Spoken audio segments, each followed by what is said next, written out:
자, 우리가 지난주에는 원형과 모형과 그림자에 대해서 말씀을 나눴죠. 반응이 아주 뜨겁더라고요.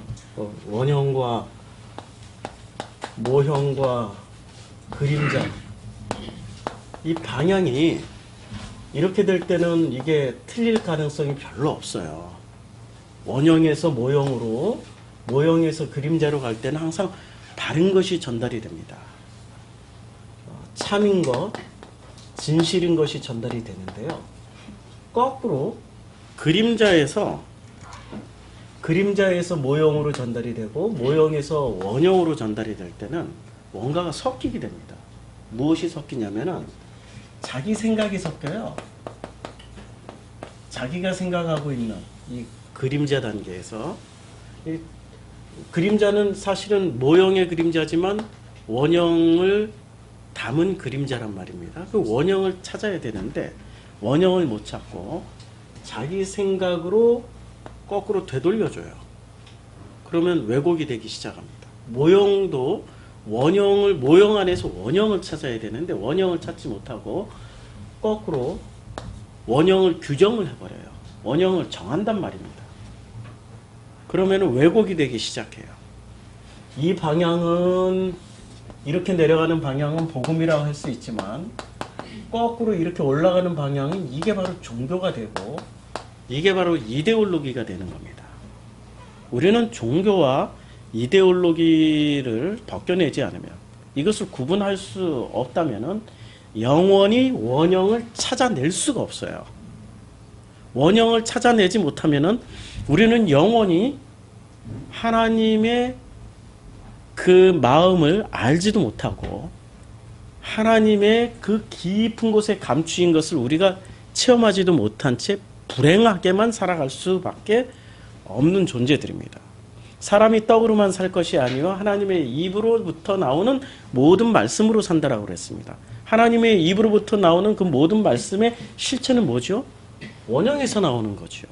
그 원형을 체험하지도 못한 채 떡만 가지고 살아간다는 말씀입니다. 이 내용을 8장 전체가 이 내용을 이야기하고 있습니다. 원형, 모형, 그림자에 대해서 말씀하고 있습니다. 그러면 9장은 무엇에 대해서 이야기를 할까요? 9장은 바로 이 모형에 대해서 설명하는 걸로 시작을 합니다. 근데 이 모형의 모델을 뭐로 삼았냐면은 이 모형의 모델을 장막으로 삼았어요. 그러면 이 장막의 실체는 뭐죠? 장막의 실체는 모형일 뿐이에요. 그런데 이 모형은 무엇을 담고 있는 거죠? 장막 안에 원형을 담고 있습니다. 그럼 이 원형은 뭐죠? 원형이 뭡니까? 라고 물어보면 사람들은 하나님이라고 쉽게 대답해요. 하나님이 원형이시죠. 그러나 성경에서 나오는 하나님은 모양이 있습니까? 만질 수 있습니까? 하나님의 음성을 들을 수 있습니까? 하나님의 음성을 들은 지구상의 유일한 한 사람, 꼽으라면 누구를 꼽을 수 있죠? 엘리야. 엘리야가 들었더니 하나님의 음성이 어떻게 들렸어요? 세미한 어떤 음성으로 세미한 걸로 들렸어요. 세미하다라는 것은 감지를 특별하게 신경을 쓰지 않으면 그 감지가 안 된다는 얘기예요. 스쳐 지나가는. 그렇죠? 알 수가 없다는 얘기예요. 세미한 음성으로 들었어요. 그러니까 특별하게 온 몸과 마음을 기울이지 않으면 들을 수 없는 소리. 어떤 사람만이 들을 수 있습니까? 온 몸과 마음과 모든 관심, 자기 전 존재를 하나님의 그 음성을 듣고자 하는 사람들만이 들을 수 있는 거예요. 이런 얘기를 하면은 사람들은 또 어떤 습성에 의해서 신비주의자들처럼 있잖아요. 그런 집단. 그 예수 무슨 전도단이라고 거기 하나님 음성 듣게 하잖아요. 그런 식으로 듣는 게 하나님 음성 아닙니다. 그거는 자기 음성 듣는 거예요. 결국에는 우리가 예배 전에 나눴지만 수많은 환상과 환각과 어떠한 형태든 그거 약물 중독이 됐던 아니면 기도하다가 그렇게 들었던 아니면 어떤 깊은 무슨 명상 중에 들었던 상관없이 전부 다 공통분모는 자기 음성 듣는 겁니다. 자기 음성을 들어요. 하나님의 음성은 그렇게 절대 그렇게 안 들려요. 성경에서 하나님 음성을 들은 엘리야의 표현에 의하면은 긴가민가하게 들리는 거예요. 긴가민가. 세미하니까. 맞나? 자기가 처음에 기대했던 거는 크고 확실한 것이 하나님의 음성인 줄 알았어요. 천둥 번개 속에도 없고 큰 소리에도 없었고 긴가민가 했던 그 세미함 속에 하나님 음성이 담겨 있다라는 거죠. 그렇죠? 그럼 크고 확실한 소리는 누구의 소리겠습니까? 자기 속에서부터 나온 자기 생각이 가장 크고 확실해요. 자기 생각이 가장 큰 거예요. 자기 생각이 가장 크고 확실하게 들립니다. 그거 얘기한 거죠. 자기 생각 아닌 다른 어떤 내용이 들어오면 긴가민가? 왜냐하면 자기 생각하고 다르니까. 이사야서에서 이렇게 말씀하셨죠. 내 뜻과 너희들 뜻은 다르다. 내 가는 길과 너희 길은 달라. 무슨 말입니까? 하나님의 생각과 우리의 생각은 확실히 달라요. 확실히 다릅니다. 그런데 사람들은 어떻게 생각하냐면 자기 생각에서 나오는 음성, 자기 생각에서 나오는 환상, 자기 생각에서 나오는 그 어떤 것들이 진짜라고 믿어버려요. 왜 그럴까요? 자기가 하나님들이 돼 있어서 그래요. 스스로 신이 되어 있는 존재가 인간이라니까요. 인간은 태어나면서부터 다른 존재하고 다르게 전부 다 신입니다. 전부 다 신이에요. 그런데 그 신이 나로서 존재하는, 스스로 존재하는 자신으로 머물고 끝나버리고 마느냐, 아니면 그 신이 진짜 하나님 안으로 들어가서, 창조주 하나님 안으로 들어가서 나는 피조물입니다 라는 그런 철저한 자기 고백과 자기의 무너짐이 있는, 자기의 무너짐을 철저하게 고백하는 그런 무익한 신이냐, 그 차이만 있을 뿐이에요. 그렇죠? 하나님 안에 들어가기 위해서는 우상을 다 철폐해야 되는 거죠. 자기가 신이 됐다라는 자기 스스로가 신이 돼버린 자기의 우상이 다 무너져야만이 그 하나님 안으로 들어갈 수 있는 거예요. 근데 인간은 놀랍게도 어떠한 종교든지 간에 그 끝은 자기가 신이 되고자 해요. 에이, 아닌데요? 아니긴 뭐가 아니에요. 신의 특징 중에 하나가 뭡니까? 안 죽는 거예요. 인류사의 모든 신화나 모든 종교의 특징에 그 신의 특징을 묘사하고 있는 것 중에 하나는 영원히 사는 거예요. 영원히. 천국에 왜 가고 싶습니까? 영원히 살고 싶어서. 맞죠? 신이 되고자 종교생활하는 겁니다. 그런데 그 신이 나라는 존재의식을 확실하게 가지고 영원히 사는 신이 되느냐, 아니면은 나는 하나님 속으로 들어가서 하나님과 하나가 되어서 그가 나이고 내가 그가 된, 나라는 존재 자체가 나로서 존재하지만 아버지의 마음으로서 존재하는, 하나님이란 존재 자체가 아니라 아버지의 마음을 담은 우리로서 존재하느냐, 그건 엄청난 차이죠. 그렇잖아요? 우리는 대부분 어떻게 생각하냐면은 자기의 존재의식을 그대로 가지고 영원히 살기를 바라요. 자기라는 존재가 너무나도 소중하고 너무나도 귀중하니까 그 존재 자체를 소멸하지 않고 그 존재 자체를 영원히 살기를 원해요.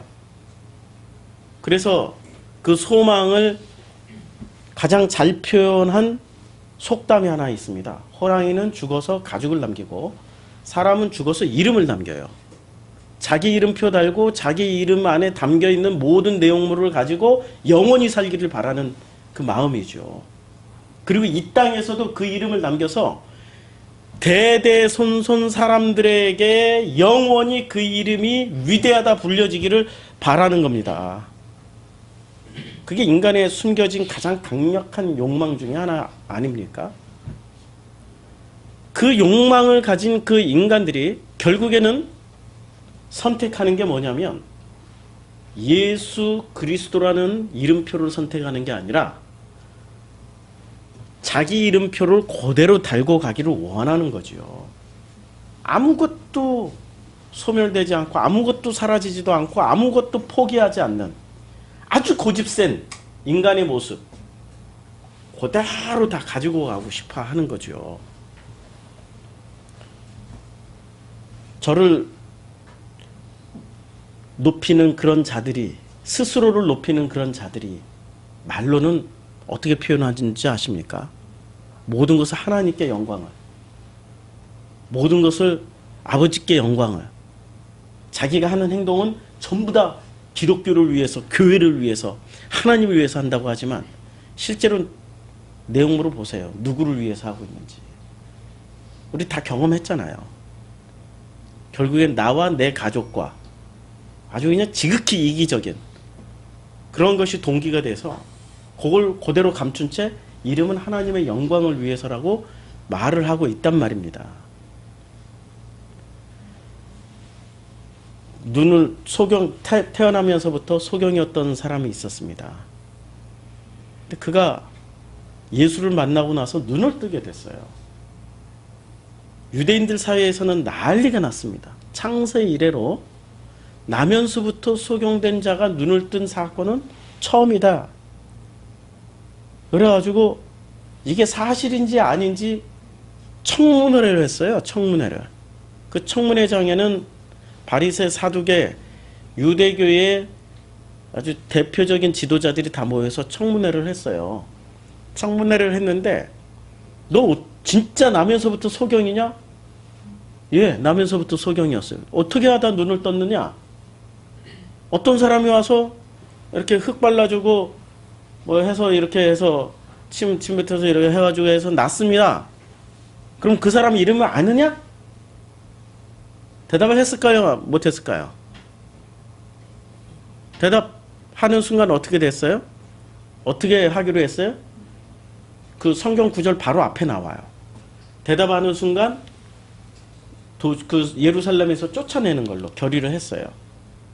예수라는 이름을 꺼내는 순간 예수라는 이름은 금기시 됐어요. 예수라는 이름을 못 꺼냈어요. 그리고 실제로 예수를 못 봤다니까. 그 사람은 눈 뜨고 나서 보니까 예수는 사라졌어. 그러니까 좌우지간 어떤 이가 뭐 이렇게 눈을 뜨게 해줬습니다. 그랬더니 그 바리새인들이 예수라는 이름이 나오지 않으니까 어떻게 반응을 했는지 아세요? 하나님께 영광 돌려라. 하나님께 영광 돌리라고 말씀했습니다. 그러면 그 장면 하나만 놓고 보면, 하나님께 영광 돌리라는 그 장면 하나만 놓고 보면 바리새인들의 신앙은 위대한 신앙이라고 말할 수 있겠죠. 정말 위대한 신앙이었을까요? 하나님께 영광 돌리는 것이 그것이 정말 위대한 신앙일까요? 아니라는 증거가 곳곳에 있었잖아요. 예수님한테 가장 많이 혼난 사람들이 누구였습니까? 바리새인. 그들이 하나님께 영광 돌리라는 말은 결국엔 진짜 하나님께 영광 돌리라는 말이 아니라 자기네들의 시스템을 유지하기 위한 하나의 방편의 그냥 습관적인 말일 뿐이었어요. 그렇죠? 한국교회가 지난 100년이 넘는 동안에 무엇을 했습니까? 건물 짓는 데 주력했습니까? 사람 키우는 데 주력했습니까? 아니, 건물 짓는 데 주력하다 보니 사람을 못 키워버린 거예요. 증거물, 역사가 오래된 교회, 대형 교회 한번 가보세요. 20대 청년이 있는지. 전부 다 60대 이상이 훨씬 더 많아진 100년 만에 훨씬 더 많아요. 사람을 안 키우고 건물만 키워버렸어요. 사람한테 투자라고 하나님이 축복 주셨는데 사람한테 투자 안 하고 건물에게 투자해버렸어요. 건물에게. 사실 필요하긴 하죠. 그렇죠? 필요하긴 해요. 필요하긴 하지만 그러나 우선순위가 그렇게 돼버린 거예요. 복음을 찾는데 먼저 우선순위를 두는 게 아니라 외형, 껍데기, 이 그릇의 바깥을 닦는데 주력을 해버린 거죠. 결과가 어떻게 됐어요? 이제 한국교회 뭐 20, 30년만 지나가면은 노인들 다 은퇴하고 나면 유럽교회처럼 그 큰 건물들 유지할 수가 없어서 이제는 경매로 뻥뻥 넘어갈 겁니다. 유지비도 감당 안 될 겁니다. 그러면 사회학자들이 그렇게 분석을 하겠죠. 소득이 2만 불 넘어간 대부분의 나라들이 그 모양 그 꼴이 됐다. 소득 수준이 높아질수록 사람들은 종교에 관심을 갖는 게 아니라 개인적인 이기심에 그 어떤 삶의 질을 높이기 위해서 그것에 더 열광하고 투자를 하더라. 이런 사회학적 분석을 내놓겠죠. 그건 사회학적 분석이고요. 소득 수준 2만 불, 4만 불, 정말 소득 수준 4만 불 넘어가는 사우디아라비아는 철저한 종교 국가예요. 지금 소득 수준이 한국보다 몇 배가 높은 나라들 중에 종교 국가들 무지하게 많습니다. 그거는 사회학자들이 뭔가를 유지하기 위해서 살짝 뭔가를 데이터를 왜곡시키는 거죠. 사실이 있는데도 사실은 빼고 사실 아닌 것으로 얘기를 하는 그런 장면들이죠. 합리화시키기 위해서. 합리화시키기 위해서 그렇죠. 자, 우리는 성경에 지금 8장 요약을 하면은 8장에서 원형과 모형과 그림자를 이야기했는데요. 오늘 이 모형에 대해서 이야기를 하는데 모형에 대해서 무엇을 가지고 이야기합니까? 장막을 가지고 말씀을 하고 있는데 9장 9절을 한번 읽어보시겠어요? 이 장막은 현재까지의 비유니 여기까지. 이게 장막을 뭐라고 그랬어요? 비유. 이 비유. 근데 이 비유는 현재까지. 현재까지라는 말은 무슨 말입니까? 현재까지. 과거부터 지금까지. 이 먼 과거부터 시작해가지고 지금 이 현재. 그러면 우리도 지금 이 현재까지. 과거부터 시작해서 지금 이 현재까지 뭐라고 그랬어요? 비유. 이게 핵심 키워드예요. 비유라는 게. 그러면 이 장막은 무엇에 대한 비유입니까? 이 장막은 원형에 대한 비유죠. 원형에 대한 비유. 그러니까 이 장막 안에는 무엇이 담겨 있는 거죠? 원형이 담겨 있는 거죠. 그럼 원형을 찾아갈 수 있는 길을 우리에게 무엇을 통해서 주신 겁니까? 장막을 통해서 주신 거예요. 그럼 장막을 잘 공부하면 무엇을 찾아갈 수 있단 말씀이죠? 원형. 그럼 이 원형을 뭐라고 그랬어요? 지난 시간에? 원형이 뭡니까? 이름은 굉장히 다양할 수 있겠죠. 하나님이 될 수도 있고 아버지가 될 수도 있고 이것은 대상으로서이죠. 그런데 하나님과 그 하나님 아버지의 그 모습이 모양새가 존재가 원형입니까? 아니 존재하는 게 원형이냐고요. 존재가 원형이에요? 아니면 이분의 그 마음이 원형이십니까? 마음이 원형이죠. 서구 신학은 어디에 포인트를 맞췄냐면은 마음의 포인트를 맞춘 게 아니라 존재의 포인트를 맞췄어요. 신존재 증명하느라고. 그래서 지난주에 제가 자료들을 찾아보니까 이 대표적인 무신론자들이 있더라고요. 그분들은 매일매일 이런 소극장 같은 데를 통해서 강연을 합니다. 무슨 강연을 하냐면은 신은 없다. 신은 존재하지 않는다. 하나님은 존재하지 않는다. 이 강연을 해요. 얼마나 대박 인기인지 아십니까? 이분의 목소리가 영화에도 나왔어요. 그 대표 강사. 아주 유명한 강사예요. 그래서 이분이 어디 영화에 나왔냐면은 갑자기 생각이 안 나네요. 그 역사라고 말하는 독일어인데 이 독일어로 만든 제가 생각나면 말씀드릴게요. 그 영화의 목소리를 더빙을 이분이 다 하셨어요. 유튜브에 올라가 있는 동영상인데 전 세계적으로 조회수만 다 합치면 그 동영상의 조회수만 다 합치면 몇 천만 회가 됩니다. 어마어마한 조회수죠. 내용은 이거예요.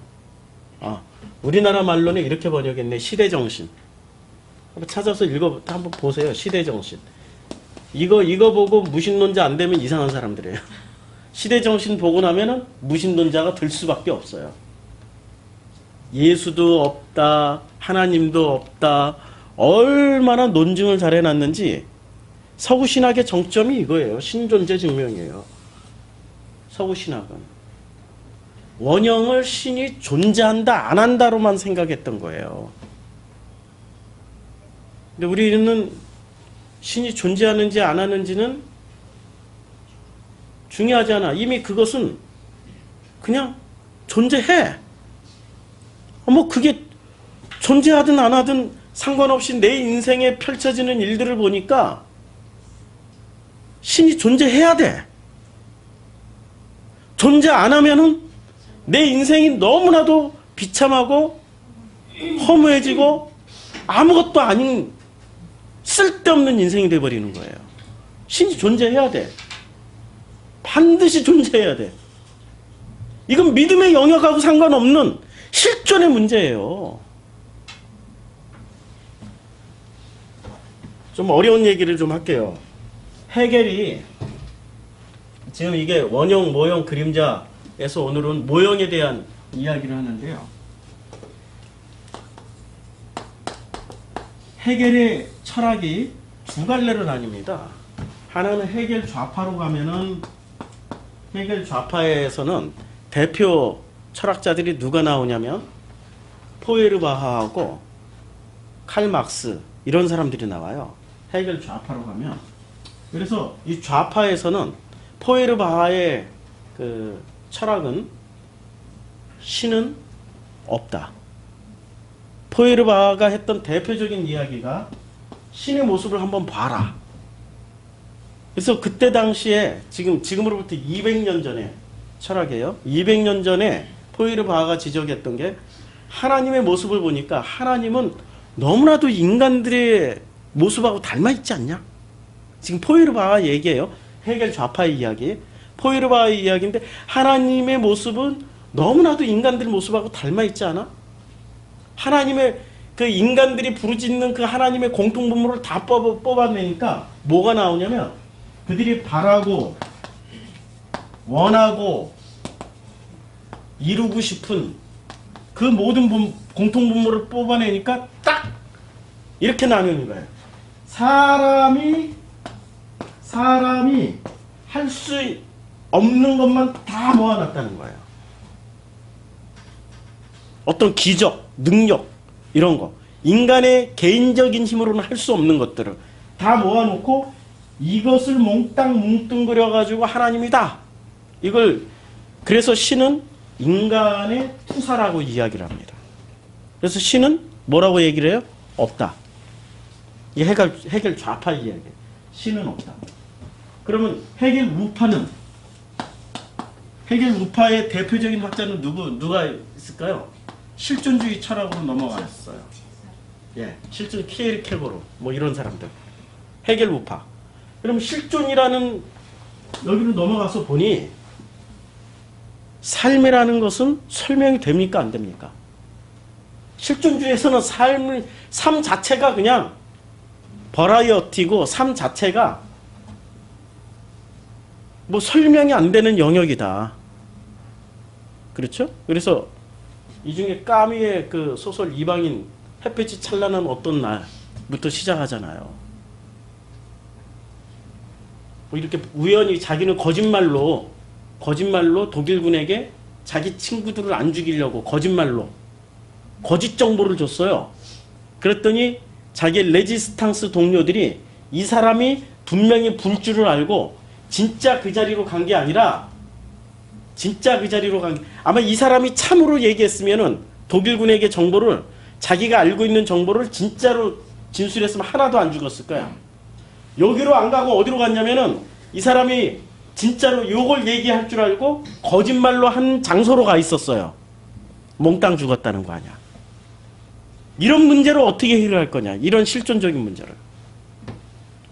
실존의 문제를 던져준 게 해결 우파의 이야기였어. 여기는 신 존재도 들어가 있을 수도 있다란 얘기예요. 누군가가 강력한 어떤 힘이 개입을 하고 있다. 그러나 이 가운데서도 해겔의 좌파나 우파가 지금 현대 철학의 대표적인 두 양대 기둥입니다. 이 둘 다 보더라도 신이 존재한다 안 한다만 얘기할 뿐이지 신의 마음에 대해서는 이야기를 안 해요. 하나님이 어떤 마음을 가지고 있느냐에 대해서는 관심이 없어요. 왜 그랬을까요? 서구인들은 분석하는 데 뛰어나지만 서구인들은 존재 증명하는 데는 뛰어나지만 그러나 그들에게 가장 중요한 것은 마음이라는 것을 그들은 깜빡 이야기를 못하는 거예요. 마음을 이야기하면 어떤 상태가 되죠? 서구인들이 왜 마음을 이야기를 안 하냐면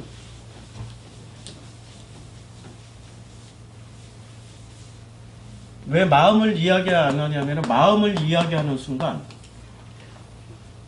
노예제도를 폐지시켜야 됩니다. 노예제도를 폐지시켜야 돼요. 노예제도는 언제까지 존재했는 줄 아세요? 현대사까지 존재했어요. 현대사까지 존재했어요. 흑인 인종차별 언제 없어졌습니까? 지구상에서 없어진 게 1990년대까지 있었어요. 1990년대 제가 아프리카 갔다 왔단 말이에요. 아프리카 선교사였단 말이에요. 1990년대까지 아파르테헤이트 인종 분리 정책이 있었습니다. 흑인을 뭐로 봐요? 사람으로 안 봤다니까요. 우리 기독교인들 아주 신앙 좋은 청교도 하면 얼마나 신앙 좋습니까? 청교도인들이 불과 몇십 년 전까지만 해도 흑인 노예를 부려먹었어요. 흑인 노예를 부려먹으면서 흑인 노예들과 서로 마음이 통하면 흑인들을 노예로 부려먹을 수 있습니까? 아니죠. 절대 그럴 수 없어요. 마음이 통하면 있잖아요.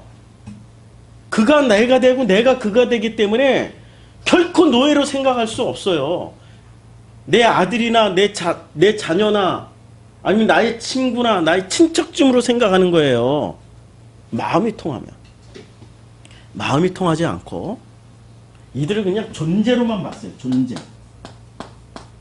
어떤 존재로 봤냐면은 까만 존재. 흑인이라는 존재. 흑인이라는 존재로 봤기 때문에 이 흑인들은 이 존재는 다른 존재야. 백인과는. 백인은 어떤 존재? 우월한 존재. 여기는 하등한 존재. 여기는 사람이면 여기는 짐승이에요. 사람 취급을 안 했어요. 사람 취급을 안 하니까 흑인들을 보면서 무슨 생각을 했냐면 저 사람들 속에 있는 피는 어떤 색일까? 검은색일 거야 하고 실제로 다큐멘터리에 다 나와. 흑인 피는 까말까? 백인? 하고 검색해 보세요. 분명히 그 사람들 기독교인들이었어요. 흑인 소녀 아이를 데리고 와요. 팔을 진짜 잘라. 서로 논쟁하다가 피가 검은색이야, 붉은색이야, 하얀색이야 이런 논쟁하다가 실제로 와서 그냥 팔을 쓱 잘라버려. 이런 잔인한 짓을 할 수 있었던 그 철학적 배경에는 마음으로 보는 게 아니라 뭐로 보기 시작했어요? 존재로만 보니까 그래요. 존재로. 세계 1차 세계대전, 2차 세계대전을 일으키면서 얼마나 많은 사람들이 죽어나갔습니까? 그들이 마음으로 봤다면 과연 그런 전쟁이 가능했을까요? 가능하지 않죠. 존재, 땅이란 존재, 그 땅 뺏기 한 거 아니에요. 아프리카 땅을 뺏기 위해서 1차 세계대전을 일으켰죠. 후발주자인 이 독일이 자기네들이 가서 뭘 경제 성장을 이루려고 봤더니 영국과 프랑스가 다 처먹었어요. 전 세계 땅은 영국과 프랑스가 다 분할해서 가져갔어요.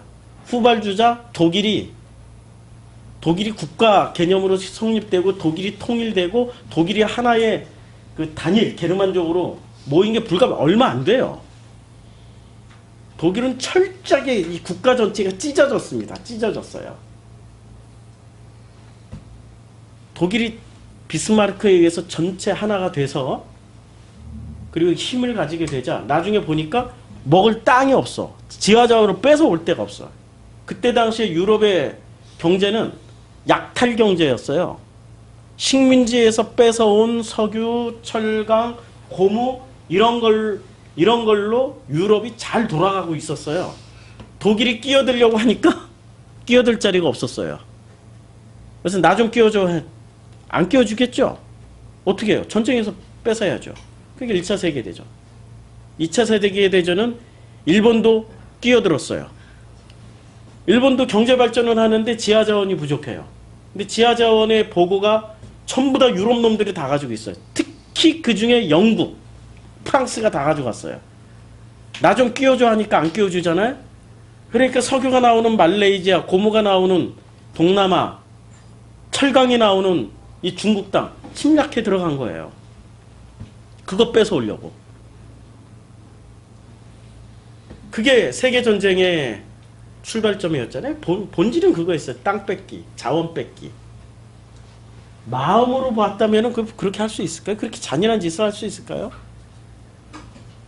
얼마나 잔인한 전쟁이었냐면은 얼마나 잔인한 짓을 많이 했냐면은 멀리 갈 필요도 없어요. 우리의 위안부 지금 할머니들이라고 부르고 있지만 그때 당시에 그 조선 땅에서 태어난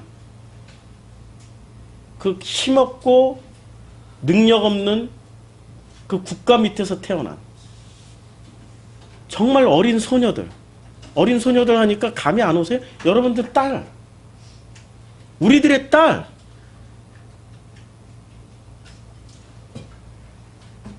그 딸들이 전쟁에 끌려가서 몇십만 명이 돌아오질 못했어요.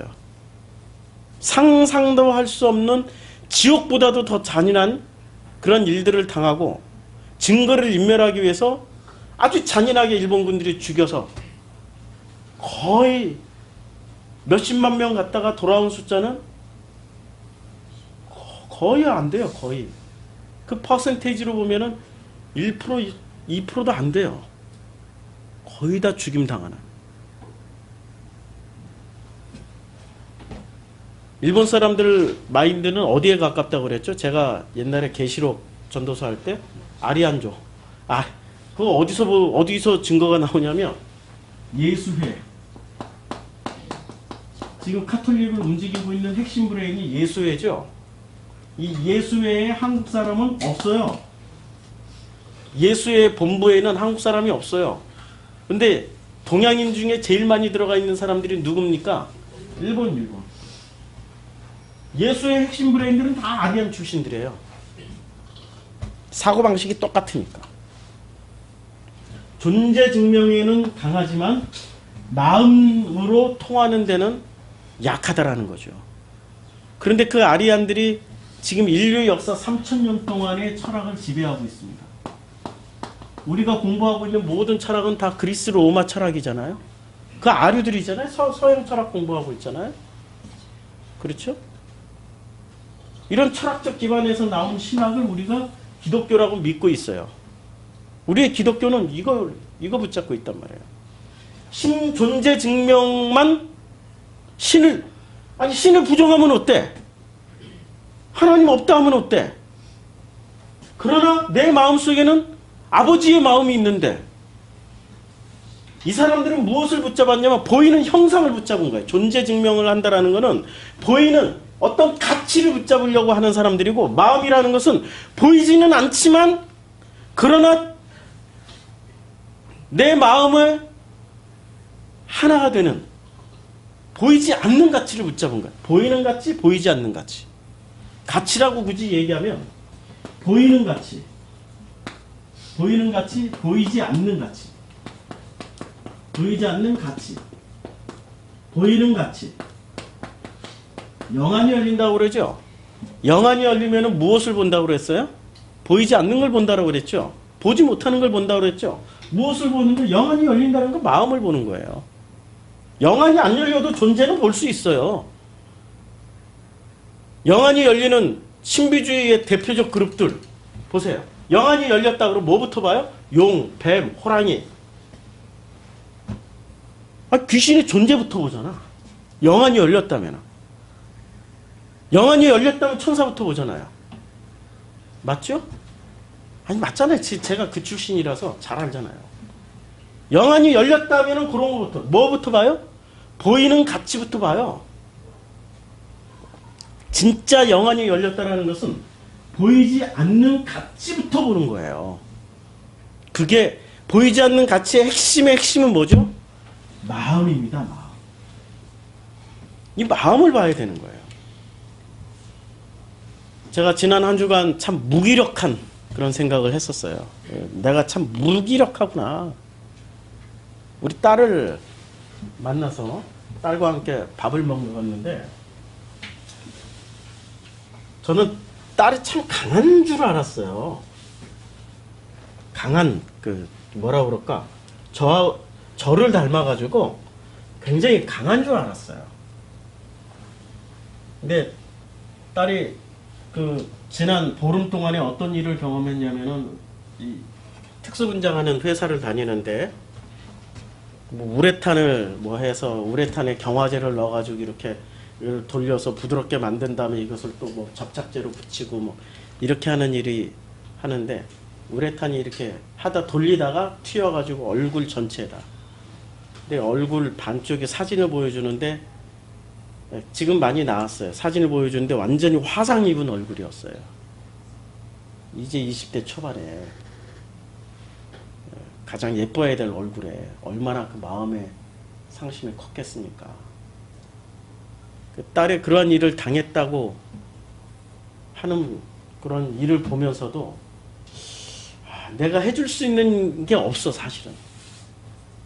그냥 치료비 주는 병원 잘 다니라고 말해주는 것밖에. 그 마음을 제가 들여다보는데 한계가 있더라고요. 마음을 못 잊겠더라. 그 일이 있기 전까지만 해도 저는 딸의 마음은 강한 줄 알았어요. 한없이 약해진 그 딸의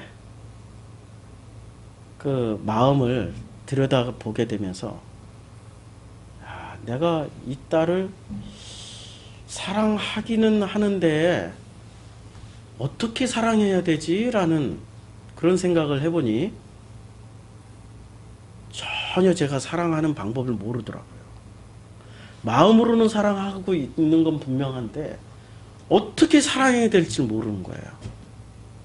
결론은 내가 사랑을 못 배운 거예요.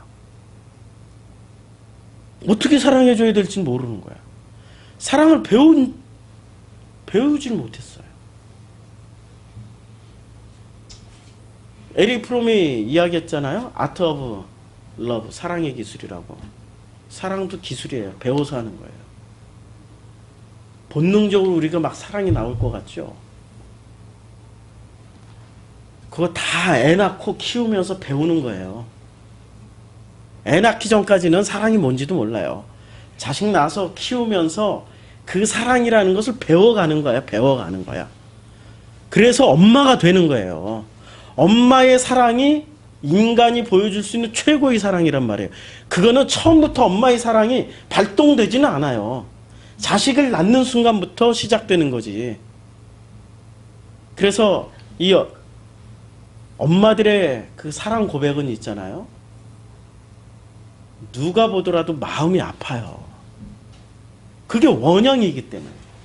원형이기 때문에. 사랑의 원형이기 때문에. 그럼 엄마들이 가지고 있는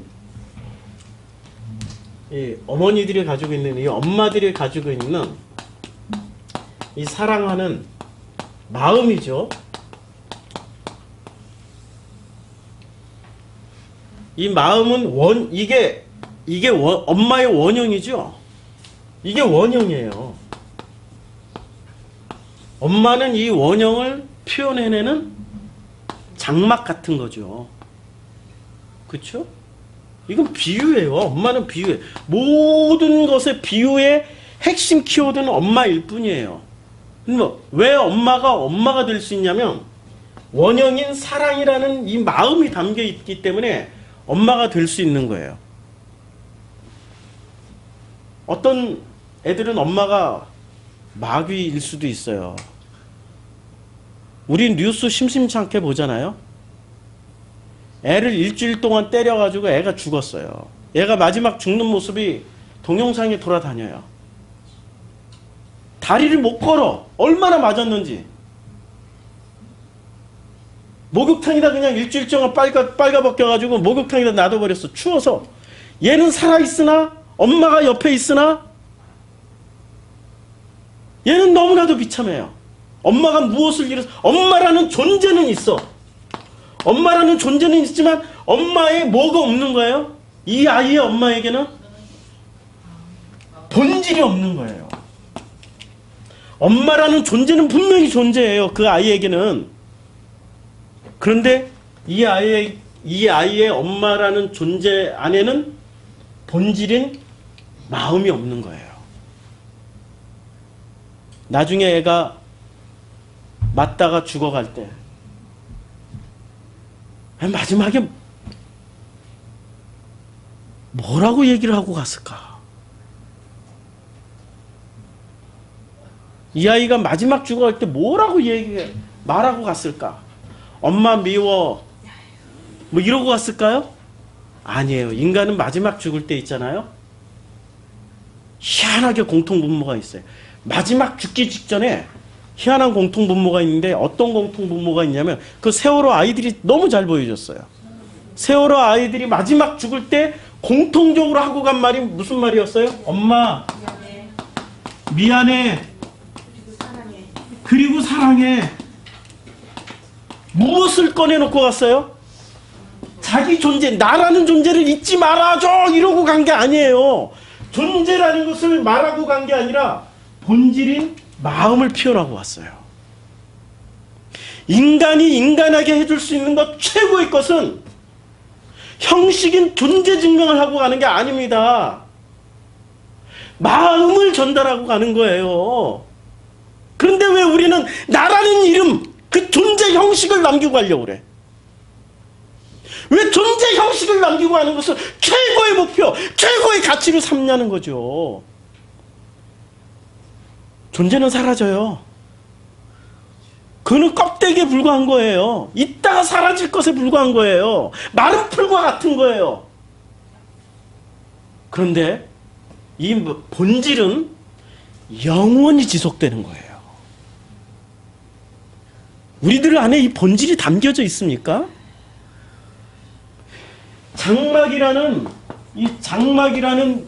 이 모형, 이건 모형이에요. 이것은 비유일 뿐이에요. 장막이라는 껍데기가 중요한 겁니까? 장막 안에 담겨 있는 이 본질이 중요한 겁니까? 본질이 중요한 거죠. 히브리서 9장 1절부터 8절까지는 어떤 내용이 나오냐면 이 장막의 구성에 대해서 나와요. 읽어보면 우리가 장막을 그릴 수 있을 만큼 아주 자세히 묘사를 해놨어요. 자, 9장 2절부터 보면은 예비한 첫 장막이 있고 그 안에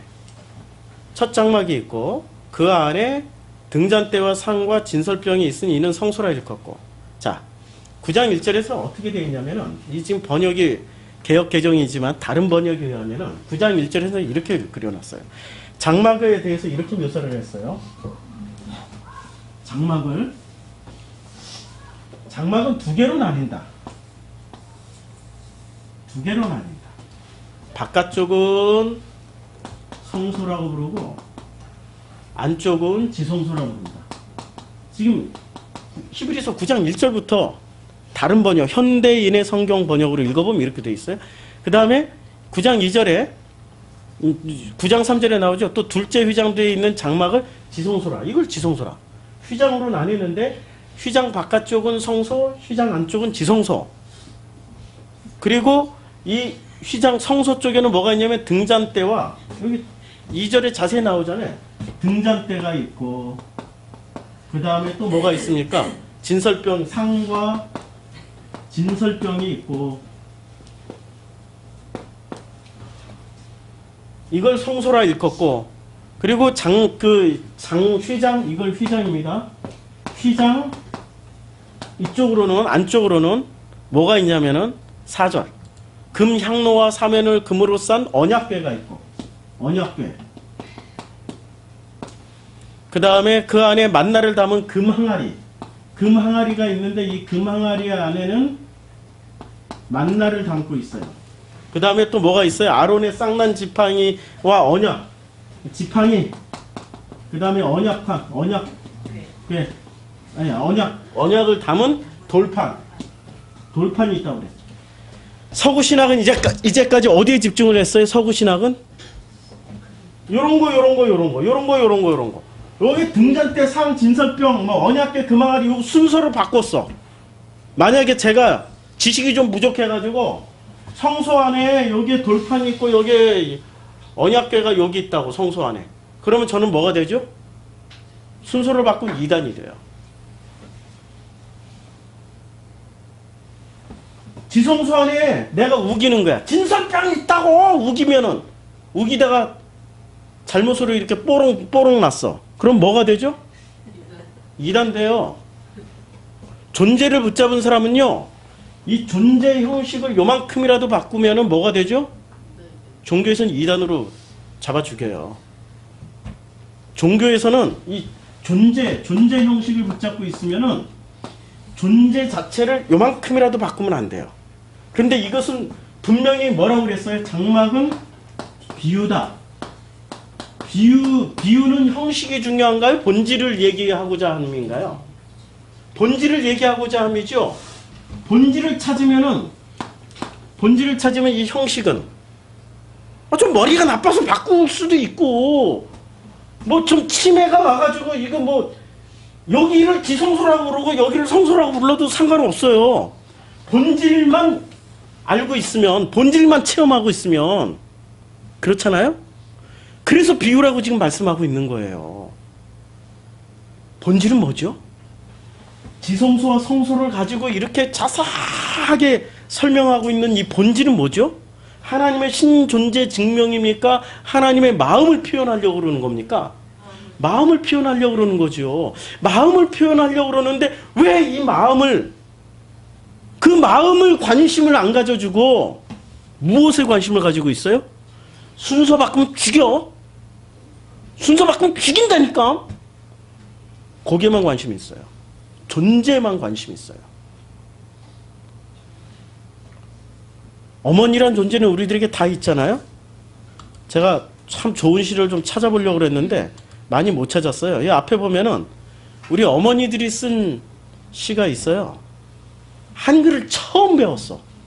나이 60, 70, 80. 지금이야 80에도 이제 노인네 치기 70에도 노인네 치기 안 들어가지만 불과 30년 전만 해도 70은 대단한 나이였어요. 60만 해도 그냥 곧 돌아가실 분으로 알고 환갑 다 지냈단 말이에요. 그런 어르신들. 일제시대 때 태어나서 6.25 다 경험하고 그 가난한 시절을 온몸을 바쳐서 살아왔던 그런 노인들이 너무 가난해서 한글을 못 배웠다가 어쩌다가 이렇게 한글 학교에서 한글을 처음 깨우쳐가지고 마음에 있는 걸 글로 써내기 시작한 분들의 글이에요. 제가 한번 읽어드릴게요. 안경을 좀 바꿔야 될 것 같아요. 저도 이제는 노인이 돼가가지고 노안이 와서. 먼저 가신 영감님에게 첫 편지. 당신이 가신 지도 벌써 한 달이 지났군요. 내가 당신을 끝까지 모시지 못한 것이 정말로 미안하고 죄송합니다. 21살에 당신을 만나 53년 만에 당신을 보내고 나니 너무너무 허전합니다. 혼자 사는 것이 이렇게도 외로운 줄 정말 몰랐습니다. 나는 항상 내가 먼저 간다고 생각했는데 당신이 먼저 가신 것이 정말 믿을 수 없군요. 내 마음 같으면 당신 있는데 날마다 가고 싶은데 혼자 갈 수 없어서 일주일마다 자식들이 와야 갑니다. 당신 이해해 주시길 바랍니다. 다음에 만날 때까지 편히 쉬세요. 평소에 못했던 말 지금 합니다. 여보, 사랑합니다. 당신의 할망구 이금호.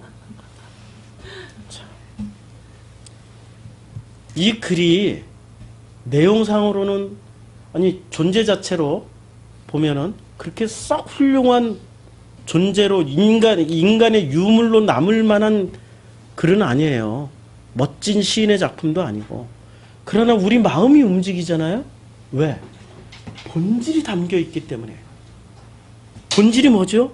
우리 인간이 가질 수 있는 그 마음의 본질은 미안해, 그리고 사랑해. 그게 그대로 다 담겨 있는 거예요. 미안해, 그리고 사랑해. 우리 또 할머니들 편지 좀 읽어줄게. 사랑, 허옥순. 눈만 뜨면 애기 얻고 밭에 가고, 소풀 베고 나무 하러 가고, 새끼 꼬고 밤에는 호롱불 쓰고, 밥 먹고 자고 새벽에 일어나 아침하고, 사랑받을 시간이 없더라. 본질은 뭐죠? 사랑이라니까요. 사랑하고 사랑받고 싶었어. 근데 먹고 사는 게 너무 힘들어서 그걸 못했다고 생각하는 거야. 이게 본질이란 말이에요.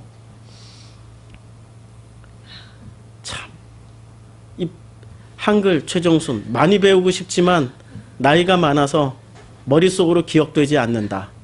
그래도 열심히 계속 배울 것이다. 왜 이렇게 열심히 배우려고 할까요? 자기 마음의 것을 이제 표현하고 싶은 거야. 어머니 최말주, 이름 자체가 벌써 할머니 이름이잖아요. 옛날 그냥 일제시대 때 태운, 예, 최말주. 어머니 생각하면 가슴이 무너진다. 오남매 키우시느라 좋은 옷 한 번 못 입으시고 좋은 음식도 못 잡수시고 멀고 먼 황천길을 떠나셨다.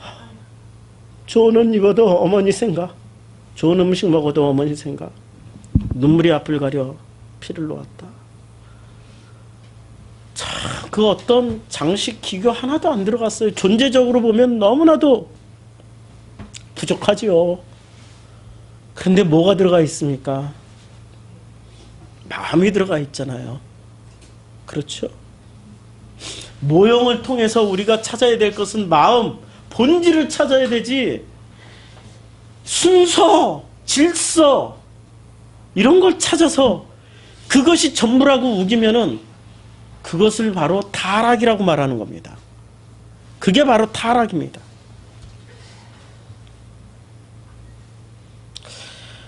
병원 최화주.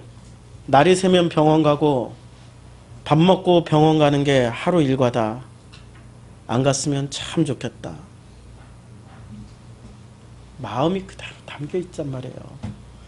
그런데 이것을 젊은 애들한테, 20대 아가씨들한테, 20대 청년한테 쓰라고 그러면 이렇게 쓸 수 있겠어요? 못 쓰죠. 이렇게 쓰면은 그 존재하는 사회에서 왕따 당해요. 직장에서 잘린다니까. 아파서 저 병원 가고 싶어. 우리 딸 모습이 생각나는 거예요. 화상을 입었는데 얘는 인턴이야. 열심히 해야 정직원이 될 수 있어요. 화상을 입고도 또 출근하고 있어. 물어봤지. 병원에서 그러면 산재 처리는 됐냐? 산재 처리도 말도 못 꺼냈어요. 잘릴까봐. 20대는 이렇게 쓰겠죠. 날이 새면 병원 가고 싶지만 출근해야 된다. 밥 먹고 병원 가고 싶지만 아파도 참아야 된다. 하루 일과가 다 아프지만 일해야 된다. 존재로 사는 데서는 진실이 없어요.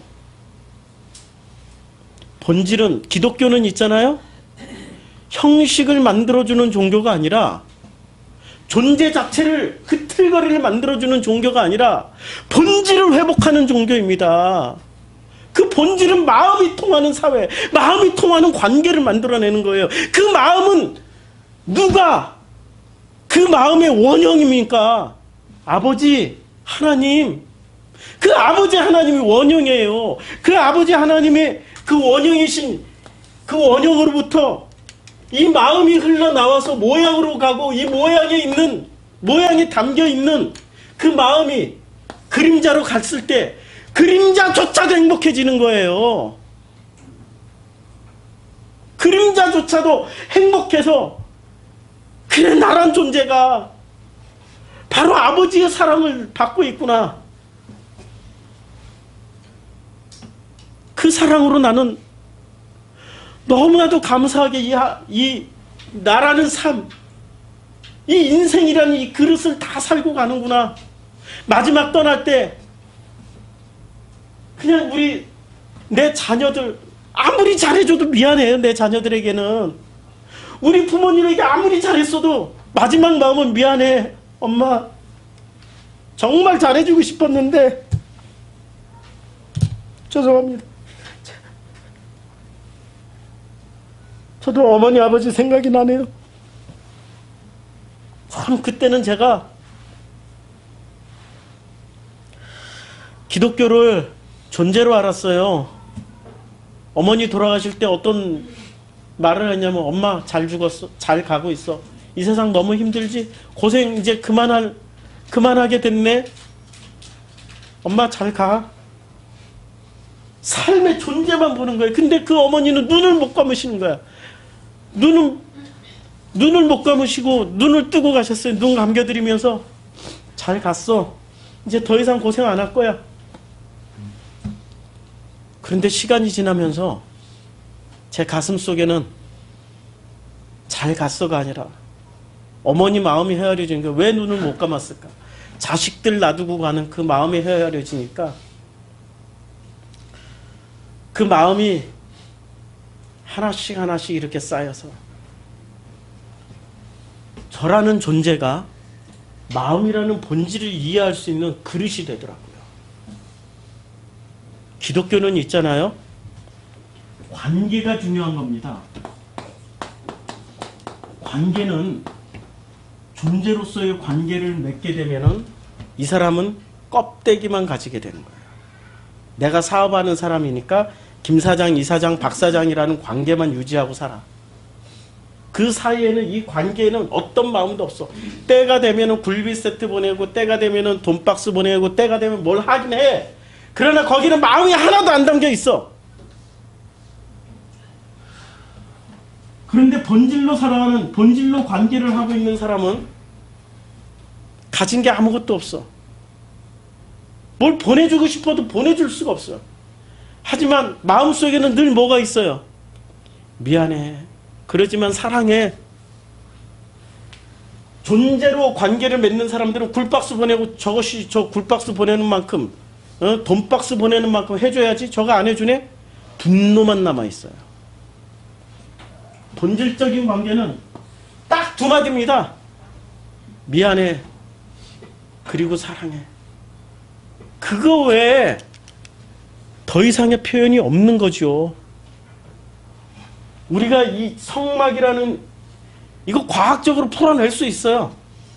이거 뭐 수없이 지성소의 언약궤가 어떤 의미를 가지고 있고 그 망아리가 어떤 의미를 가지고 있고 그 안에 담긴 만나가 어떤 의미를 가지고 있고 그 지팡이와 뭐 막대기가 어떤 의미를 가지고 있고 성소 등잔 때 상의가 어떤 의미를 가지고 있고 이것만 가지고도 10시간 20시간 다 풀어낼 수 있어요.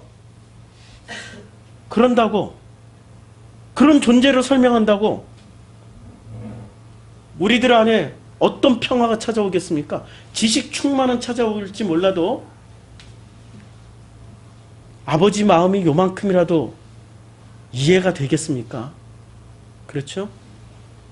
제가 2015년도 여행 떠나기 전까지는 이런 거 풀어내느라고 시간 다 보냈어요.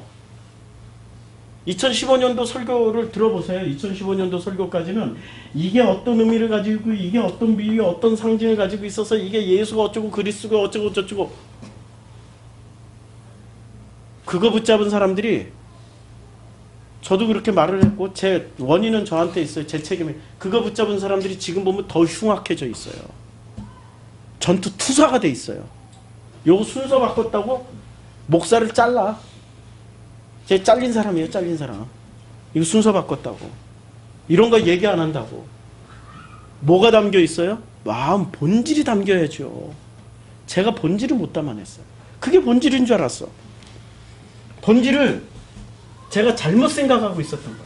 본질을 뭐로 생각하고 있었냐면 본질을 말해요. 여기 참과 거짓으로만 생각을 했어요. 참과 거짓을 구분해주고 참 가운데 이 진리 가운데 서게 만드는 게 이쪽 편으로 건너가게 만들어주는 거. 거짓에서 참과 진리로 건너가게 해주는 것을 이걸 본질로 착각을 했었어요. 건너와서 보니 이 안에도 또 뭐가 있어요? 이 안에도 진짜 참이 있고 짝퉁 참이 있어요. 그래서 진짜 참으로 또 건너가겠어요? 그랬더니 그 안에 또 보니까 뭐가 있어요? 진짜 참이 있고 짝퉁 참이 또 있어. 그것도 다 불순물 걸러내가지고 완벽한 참으로 이렇게 딱 먹여줬더니 그 안에서도 또 나눠요. 지금 이 패턴이 어떤 패턴이냐면 원형이 있는데 모형이 있고 그림자가 있는데 이렇게 제가 넘겨주고 이렇게 넘겨줬어요. 지금 이 패턴이잖아요. 2015년 아틀란타 복음학교 때부터 제가 바뀌었어요. 왜냐하면 고난을 당하니까. 여행 자체가 고난이에요. 누구는 뭐 여행 잘 갔다 왔다 좋다 부럽다 떠나보세요. 그리고 교회를 몽땅 다 그냥 교회 성도님들 다 떠나보세요. 떠나가 있는 마음이 그게 편한 마음인지. 프로시쿠마에서 들려오는 소식이 좋은 소식 하나도 안 들려오는데 마음이 편한지 그게 얼마나 불편했겠어요. 그게 하나님의 섬김을 받은 거였어요. 그걸 통해서 이 형태로 건너가려고 그랬는데 모델이 바뀌어요. 이렇게 건너가야 돼요. 이렇게 건너가야 제대로 돼요. 이렇게 건네줄 때는 뭘 건네줍니까? 본질인 마음으로 건네드려요. 주님은. 이렇게 건너갈 때는 뭐로 건너가냐면 참과 거짓으로 건너가요. 이래서 인간은 타락해요.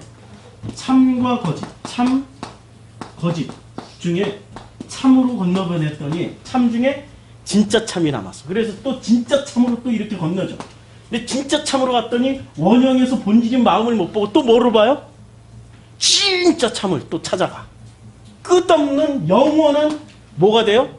영원한 노매드. 영원한 노매드. 지금 김성수 목사님 다 설명했죠? 노마디즘.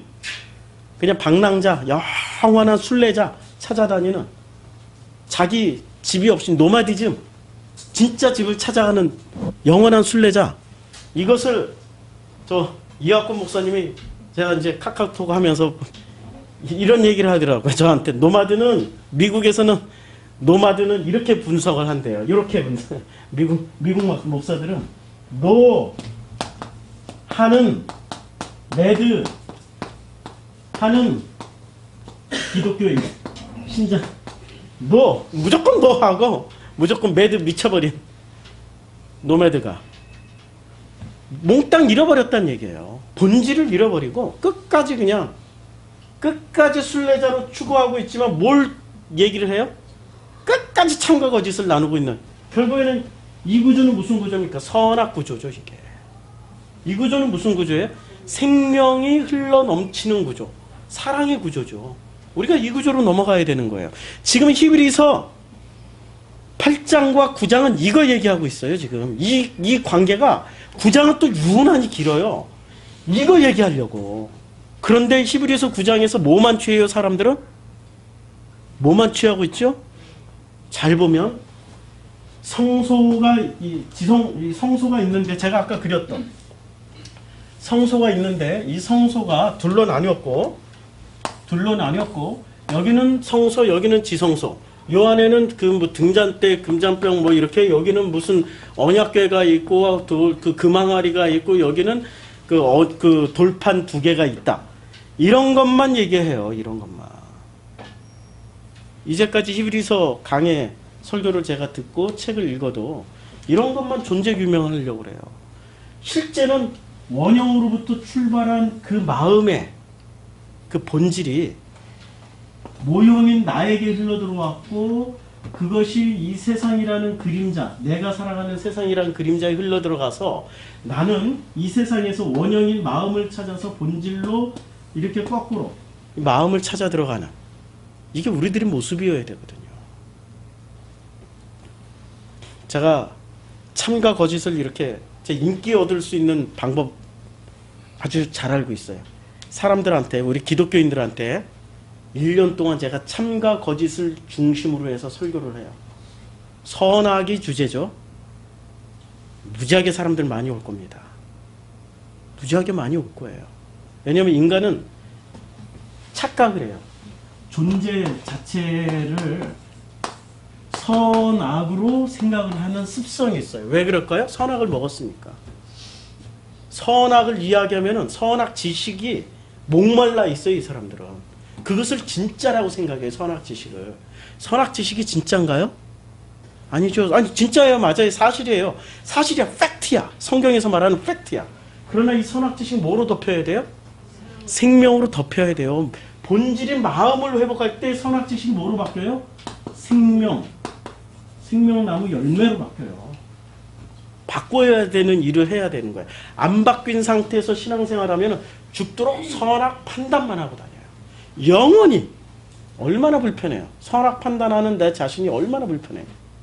선악에서 이기면 승리하는 것처럼 보이죠. 더 센 선악이 나온다니까요. 언제나 인류에는 더 센 것들이 존재해요. 그래서 참과 거짓을 하지 말고 우리라는 울타리 안에서 참과 거짓을 다 품고 덮어버리는 우리가 되어야 돼요. 그게 지금 히브리서 9장 1절부터 10절까지 하고자 하는 내용의 핵심이에요. 만약에 저한테 10년이라는 시간을 주어주신다면 히브리서 9장 가지고 10년 동안 제가 풀어내겠어요. 이런 거 하나씩 다 따져가지고 성소 안에 있는 거 이런 거 하나씩. 그러나 그게 뭔 소용이 있어요. 다 해봐야 다 똑같은 얘기야. 본질, 마음, 미안해, 사랑해 딱 2마디 남기고 가는 거예요. 인간은. 자, 믿음에 대한 오해가 있어요. 믿음이 지금 히브리서는 믿음장이라고 그러잖아요. 믿음에 대한 성경. 믿음은 바라는 것들이 실상에 보이지 않는 것의 뭐 증거다. 여기로 지금 달려가고 있는 거예요. 믿음이 뭐냐고. 믿음에. 그런데 이 믿음에 대한 오해가 있습니다. 어떤 오해? 대표적인 오해는 생각. 믿음을 생각이라고 생각해. 생각은 있잖아요. 정당화를 시키는 최고의 도구입니다. 생각. 우리 모든 것이 생각으로 밤새 우리 저녁에 잠을 잘 못 자시는 분들 중에 집을 잘 짓는 분들이 있어요. 집. 무슨 집? 생각의 집. 집을 이렇게 만들었다 허물고 저렇게 만들었다 허물고 이렇게 만든 집에 인테리어를 이렇게 하고 저렇게 하고 그 어떤 사건 사고가 일어나면은 그것을 그냥 맡겨놓질 못해요. 그냥 아버지께서 하시겠지. 이렇게 턱 맡기고 그러면 끝나. 그러면 집 질 필요도 없어. 그냥 잠이 안 오면 설교나 듣다 보면 잠 자겠지. 사랑하는 자에게 잠을 주신다고 그랬으니 성경이나 보면은 성경 보다 보면 잠 자겠지. 맡기질 못해요. 생각으로 자기가 끊임없이 집을 지었다 부셨다 집을 지었다 부셨다 하고 있어요. 생각으로 사람을 살리고 죽이고 다 해. 그러다가 아침에 빨간 눈으로 아침을 딱 맞는 순간 그 생각이 자기가 돼 있어요. 생각대로 행동을 하게 돼 있어요. 왜냐면 그 생각이 자기가 돼 있으니까 그 생각이 자기가 되어서 행동을 하게 돼 있어요. 그 행동대로 살았더니 인생이 어떻게 풀렸어요? 인생이 고단하죠. 생각대로 되는 일이 있습니까? 안 돼요. 다 생각을 가지고 있기 때문에. 내 생각, 네 생각 만나서 싸우면 좀 더 센 생각이 이겨. 절대 이길 수가 없어요. 뭐 100번은 이길 수 있지. 그러나 9999번에서 드디어 한 번 딱 당하면 끝나. 그게 인생이라니까요.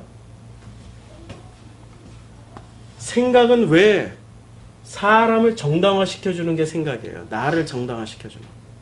합리화시켜줘요. 생각이 결국에는 나란 존재를 만들어내고 있어요. 생각은 뭐를 만들어내냐면 존재를 만들어내요. 계속 우리가 어렸을 때 그렇게 많이 하잖아요. 나는 이런 사람이야. 나는 이런 사람. 나는 이런 사람이 될 거야. 제가 어렸을 때 꿈꿔왔던 그런 나의 생각들. 첫 번째, 나는 이런 사람이 되고 싶었다. 저한테 제가 스스로 되돌아보면 저는 학자가 되고 싶었어요. 아주 전 세계적으로 유명한, 그냥 그런 시시한 학자 말고 전 세계적으로 유명한 대표 신학자가 되고 싶었어요. 그래서 이미 신학대학 다닐 때 1학년 때 책 표지에 써놨다니까. 모든 책의 표지에 다 써놨어. 몇 년도에 유학 가서 몇 년도에, 그때 최고는 하버드였잖아요. 하버드 신학과에 들어가서 몇 년도에 신학 박사 받고 몇 년도에 책을 몇 권 쓰고 몇 년도에는 어디까지 하고, 지금 그 생각대로 했으면 제가 책을 최소한 100권은 썼어야 돼. 아직 한 권도 못 썼어요. 생각대로 안 된 게 복이야잖아. 생각대로 되면 어떻게 되죠? 그 저주예요, 저주. 생각대로 되는 사람은 자기 생각을 절대로 안 허물어요. 생각대로 안 됐기 때문에 내 생각이 다 무너진 거지. 그리고 마음을 들여다보게 되는 거잖아요. 이 마음은 있잖아요. 생각하고 달라요. 생각은 자기 존재라는 것을 계속해서 만들어 나가요. 바벨탑처럼. 계속 쌓아나가요. 바벨탑처럼. 그렇죠? 그런데 마음은 아무 생각 없이, 마음이라는 거 아무 생각 없이 마음이라는 그릇 안에 뭐가 계속 쌓여요. 근데 이 모든 쌓이는 것들을 그냥 투명하고 정직하게 바라봐요. 정직하게. 생각은 끊임없이 정당화를 시키는 왜곡을 시키지만, 정당화라는 왜곡을 시키지만 마음은 정직하게 바라봐요. 그래서 애기하고 노인하고 공통분모가 있어요. 애기하고 이 어린아이하고 노인하고는 둘이 같이 붙여놓으면 정말 잘 놀아. 그런데 어린아이하고 부모하고 이 30, 40대하고 붙여놓으면 잘 못 놀아. 부모는 끊임없이 아이에게 간섭해. 이거 해, 이거 하지 마, 저거 해, 저거 하지 마, 요거 해, 요거 하지 마. 아이를 만들려고 그래요. 근데 할머니, 할아버지가 손자, 손녀들하고 놀 때는 그렇게 안 한다니까? 있는 그대로 그냥 존재 자체로 봐요. 뭐 왜? 정직하게 보니까 그 마음이 너무 예쁜 거야. 어디 가서 똥 싸고 어지르고 뭐하고 규율 없이 규칙 없이 마구마구 해도 그게 다 사랑스러운 거야. 부모는 불안감이 있어요. 이렇게 살다가 얘가 사회에서 어떻게 살지? 얘 이러다 망가지면, 왕따 당하면 어떡하지? 그렇게 계속 간섭해요. 뭐를 시켜요? 사회가 정당화 시켜놓은 그 이데올로기를 아이에게 계속 주입을 시켜요. 애를 만들려고 그래. 근데 나도 망가져 있는 상태인데, 모든 부모 중에 완벽한 부모 있어요? 사회적으로, 존재적으로, 마음적으로 완벽하게 성공하신 분이 있냐고요. 나도 지금 부족하게 살아가고 있는 나 부족이 아이들을 또 그 이데올로기를 그대로 만들어요. A를 배워먹은 부모는 A를 가르치고 B를 배워먹은 부모는 B를 가르친다니까요. 그렇죠? 강남 압구정 강남의 부자들 부모들 교육 방식하고 우리 동네 멀리 갈 필요 없어. 우리 동네 그 알코올 중독자 부모가 가르치는 그 교육 방식하고 같을까요? 완벽하게 달라요. 완벽하게 다르다니까요. 그러나 존재론적으로 보면 둘 다 똑같아요. 잘 먹고 잘 살아라. 잘 먹고 잘 살아라. 그거 가르치고 있어요. 우리는. 잘 먹고 잘 사는 기술을 가르쳐주는 거지 아이들한테 언제 마음을 가르쳐줘 본 적이 있냐고요. 그렇죠? 마음의 본질은 뭐예요? 마음은 정직하게 바라보는 거예요. 정직하게 바라보니까 그 아이가 비로소 보이는 거야. 너무 사랑스러운. 근데 너무 사랑스럽기 때문에 더 해주고 싶은데 더 못해주는 미안한 마음. 이게 부모가 가질 수 있는 전해줄 수 있는 최고의 원형이에요. 이걸 제대로 좀 그 마음부터 좀 전달을 해봐요. 그 마음을 전달받은 아이들은 삐뚤어지라고 해도 절대로 안 삐뚤어져. 그 마음을 전달받지 못했기 때문에 그 마음의 결핍이, 원형에 대한 그 결핍이 생겨가지고 어떻게 돼요? 스스로 삐뚤어진다니까요. 아니, 삐뚤어지게 살게 돼 있어. 결핍이 생기면 결핍을 채우려고 여기저기 뜯어다 붙이는 것들이 생겨서 그걸로 인해서 망가져요. 원형을 주셔야 돼요. 늦었다고요? 내 자식이 벌써 다 커서 30, 40 다 됐다고요? 아직도 안 늦었어요. 원형을 받지 못했기 때문에 아직도 어린아이예요. 원형을 다 채워야 비로소 장성한 분량이 되는 겁니다. 원형을 찾아가서 주세요. 원형이 왜 삐뚤어지고 통로가 막혔기 때문에 통로 뚫어줘야 될 거 아니에요? 어떻게 뚫어야 돼요? 무릎 꿇고, 간단해. 무릎 꿇고 미안하다, 미안하다, 사랑한다. 이 마음을 정말로 전해주고 싶었는데 나도 배워먹지 못해서, 나도 부모로부터 잘못 배워가지고 너한테 진짜 사랑한다는 마음을 못 전해줬다. 미안하다. 그리고 사랑한다. 그거 전해주시면 돼요. 근데 나도 배워먹질 못해서 우리 딸한테 어떻게 전해야 될지 몰라. 카카오톡 문자 막 보냈어. 어제 하루 동안 막 폭탄 문자, 폭탄. 답장 하나도 안 줘. 얼마나 상처받는지 몰라. 그러나 그것을, 그 답장 하나도 안 주는 것을 바라보면서 그랬구나. 내가 제대로 사랑하는 마음을 못 전했구나. 소통, 관계, 이 관계에서 일어날 수 있는 그 소통의 통로가 다 막혔구나. 이 책임이 나한테 있구나. 아버지가, 자, 이제 이 모든 것을 다 떠나서 십자가 사건. 우리가 히브리서는 최고의 하이라이트는 뭐냐면, 히브리서의 최고의 하이라이트는 누가 신학, 마가 신학이 아니라, 아니, 누가 신학, 바울 신학이 아니라 마가 신학이라고 그랬단 말이에요. 마가 신학의 최고의 핵심은 십자가예요. 십자가에서 누가 달려 돌아가신 거죠? 예수 그리스도. 아버지와 아들의 관계란 말이에요. 아들이 여기 달려 죽어 돌아가실 때 아버지 마음을 한번 이해해 보셨나요? 아버지는 뭐라고 했을까, 아들한테? 딱 두 마디, 미안하다. 왜? 지금 히브리서가 하는 얘기예요. 너를 이 모든 피해 제사의 대표로, 히브리서 9장 10절 한번 읽어볼까요? 지금 이게 그 내용이에요. 이런 것은 먹고 마시는 것과 여러 가지 씻는 것과 함께 육체의 예법일 뿐이며 개혁할 때까지 맡겨둔 것이니라. 육체의 예법이에요. 이 예법대로. 왜냐하면 사람들은 존재 자체에 중심을 두니까. 아들이 지금 보이는 하나님으로 오신 거죠. 그럼 이분은 뭐로 오신 거예요? 본질인 마음을 담고 왔지만 형식인 존재로 지금 보내주신 거 아니에요? 그럼 존재는 존재에 의해서 어떻게 규정을 당했어요? 규정당해서 십자가에 못 박혀 돌아가시는 거죠. 히브리서 9장 11절이 이제 다음 주에 할 거지만, 그리스도께서는 장래 좋은 일에 대제사장으로 오사, 뭐 이렇게 쭉 말씀하고 있어요. 그러나 이 결론은 어디서 나냐 하면은 9장 20절.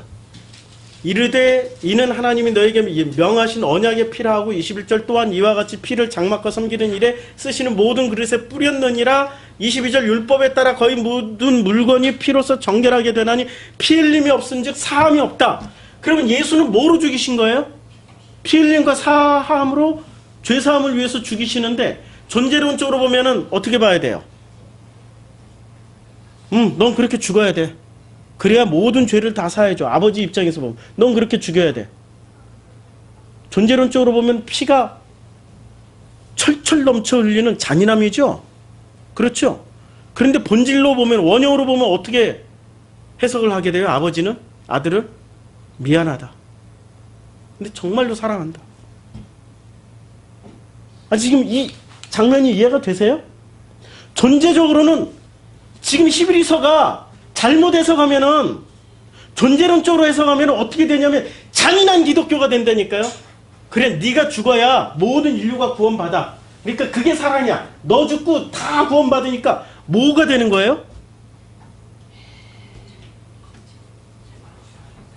그래서 잡아 죽였다. 신학은 이제까지 서구 신학은 그렇게 설명하고 있단 말이에요. 그 안에 무슨 마음이 담겨 있어. 아버지 마음을 생각해 보라니까. 미안하다 아들아. 그러나 사랑한다. 미안하다 아들아 속에는 뭐가 들어가 있어요? 너를 존재적으로 존재로 태어나게 해서 존재의 대표로서 죽게 해서 미안하다. 그러나 사랑한다. 거기에 뭐가 빠졌어요? 서구 신학에 뭐가 빠졌어요? 미안하다, 사랑한다가 빠졌어요. 그러면 아들의 입장에서는 아들이 이제 마지막 십자가에서 달려 돌아가실 때 아버지를 바라보는 그 원형은 뭐가 있을까요? 아버지 미안해요. 아버지가 나는 이 땅에서 아버지의 뜻대로만 다 말하고 다 표현하고 왔지만 그러나 그 아버지의 마음처럼 그 사랑을 다 표현하고 갔다고 생각했지만 그러나 미안해요 아빠. 그리고 사랑해요. 똑같아요 마음이. 똑같아요. 진짜 내 자식은 딱 둘이 엄마와 자식이 마음 대 마음으로 만났어. 마음 대 마음으로. 언제? 죽기 직전에. 그때 엄마에 대한 엄마 그때 왜 그래서 왜 난 때렸어 뭐 아직도 다 뭔가 안 풀어진 거지. 다 풀리고 난 그 마음끼리 만나면 무슨 말을 해요? 엄마 미안해 그리고 사랑해. 엄마도 자식한테 미안해 그리고 사랑해. 딱 그거밖에 없어. 그러면 끝나는 거야. 십자가에서 아버지와 아들이 만났을 때 할 수 있는 말은 뭐가 있어요? 미안해 사랑해. 미안해요 아빠 그리고 사랑해요 아빠. 이건 비밀 중에 비밀입니다. 히브리서가 지금 이걸 전하고 있는 거예요. 피로 어떻게 용서를 받고 성막으로 어떻게 용서를 받고 그까이 거 그렇게 용서받는 거 죄사함 받는 거 다른 종교는 없을 것 같아요? 존재론적으로 나가기 시작하면은 기독교는 타 종교의 일부분이 될 수밖에 없어요. 힌두교의 일부분이고 불교보다 못한 종교가 돼버리고 이슬람보다 더 율법 존재를 더 잘 지키지 못하는 종교가 돼버려요. 밀려. 이미 우리 기독교 철학이 신학이 후진 철학의 그 신학을 담아가지고 밀려요. 게임이 안 된다니까. 힌두교 철학, 노자, 유교 얼마나 대단한 철학에다 그들의 사상을 담았어요. 영생의 논리를 그 힌두교 얼마나 대단한 철학에다 담았어요. 안 된다니까? 존재론적으로는 우리가 이미 서구 신학이 서구 철학이 한계가 있기 때문에 못 담아요. 안 돼. 그릇 자체가 불량품이야. 아리안의 그 철학 자체가 불량품이기 때문에 안 돼. 근데 우리는 존재론이 아니라 뭐로 봐야 돼요? 원형에서 흘러나오는 원형이 끊임없이 우리들에게 말해주려고 했던 그 본질, 마음, 소통, 이것이 진정한 관계, 진실한 관계, 이걸로 해석을 하면 되는 거죠. 이 마음을 회복하는 여러분들이 되기를 주님의 이름으로 축원합니다. 아멘. 기도하겠습니다.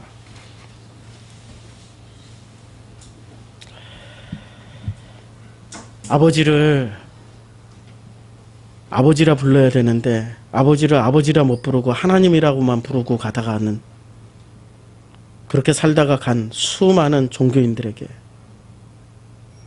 그들 마음속에 무엇이 담겨 있을까? 지난 한 주간 천천히 들여다봤습니다. 심판의 하나님, 영생의 하나님, 전지전능하신 하나님은 담았을지 몰라도 그 하나님 마음 가운데 담긴 아버지의 마음, 부모의 마음, 그건 보지 못하고 갔다라는 것이 그들에게 얼마나 큰 비극이었을까요?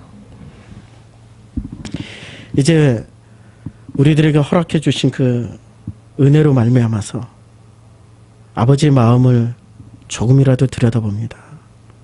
그 아버지는 지금도 우리들에게 끊임없이 고백하고 계십니다. 미안하다 아들아. 그리고 사랑한다.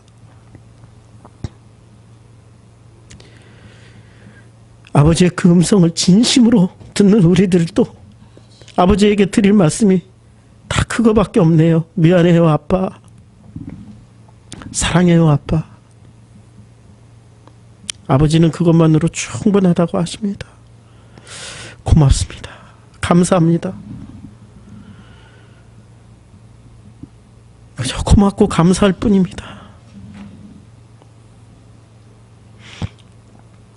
예수님의 이름으로 기도드렸습니다. 아멘.